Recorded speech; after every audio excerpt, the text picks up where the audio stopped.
How to automatically send text messages on iPhone. To get started, first of all go ahead and open up the Settings application on your phone.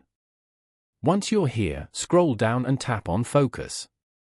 Focus lets you customize your devices and silence calls and notifications. Over here, tap on Driving.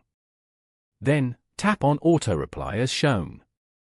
Here, select All Contacts. This means that your contacts will receive an auto reply when this focus is turned on. They may choose to notify you anyway by sending urgent as an additional message. You can also view the auto reply message below. This way, you get more control over your experience with the device and enhance ease of use. Following these steps, you can automatically send text messages on iPhone. Thank you for watching. Please leave a like if this tutorial helped you, or leave a comment below if you have any questions related to the video.